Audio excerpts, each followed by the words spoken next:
માં કામદારોનો હોબાળો, ડીસીપી શેફાલી બરણવાલને હાથમાં પથ્થર વાગ્યો છે। પીઆઈ વીએલ પરમારના હાથમાં ટીયર ગેસનો સેલ ફૂટ્યો છે। ટીયર ગેસના સેલથી કોન્સ્ટેબલ વિજયને પણ ઈજા થઈ છે।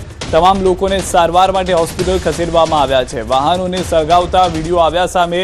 કંપનીમાં કામદારો દ્વારા કરવામાં આવી હતી તોડફોડ। કામદારોએ મોટા પ્રમાણમાં કર્યું છે નુકસાન। હાલમાં પોલીસ કર્મચારીઓ પણ ઈજાગ્રસ્ત થયા હોવાની જાણકારી છે। આ દ્રશ્યો આપ જોઈ રહ્યા છો। ગાડી ઉથલાવવાનો પ્રયાસ કરવામાં આવી રહ્યો છે। વધુ માહિતી ન્યૂઝ 18 સંવાદદાતા કીર્તેશ પાસે મેળવીશું। કીર્તેશ, ખુદ પોલીસના કેટલાક કર્મચારીઓ ઈજાગ્રસ્ત થઈ ગયા છે આ બબાલમાં?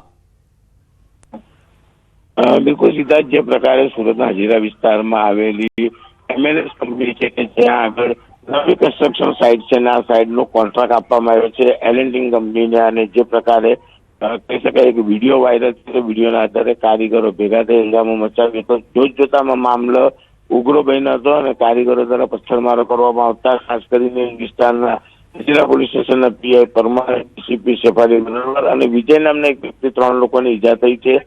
ખાસ કરીને કહી શકાય કે પીઆઈ પરમાર ટીયર ગેસ છોડવા જતા સેલ તેમના હાથમાં ફૂટી ગયો હતો, જેને લઈને તેઓ અને તેમની જોડેના એક પોલીસ કર્મચારી ને ઈજા થઈ હતી। બીજી બાજુ કહી શકાય કે ઉશ્કેરાયેલા ટોળાએ જે પ્રકારે કંપનીમાં તોડફોડ કરી છે, ગાડીઓમાં આગ ચંપી કરી છે, ગાડીઓની તોડી નાખવામાં આવી છે। અને આ માત્ર અધિકારીઓ કે પોલીસ અધિકારી નહીં, ફાયરની ગાડીઓ પર પણ પથ્થરમારો કરવામાં આવ્યો છે। જો કે પોલીસનો મોટો કાફલો ખડકી દેતા હાલ મામલો થાળે પડ્યો છે। આભાર કીર્તિ સમગ્ર માહિતી બદલ। તો હાલના દ્રશ્યો જોઈ રહ્યા છો તે પ્રમાણે જે પરિસ્થિતિ છે તે કાબૂમાં લેવાના પ્રયાસ કરવામાં આવ્યા। પોલીસના કર્મચારીઓ તેમાં ઈજાગ્રસ્ત થયા।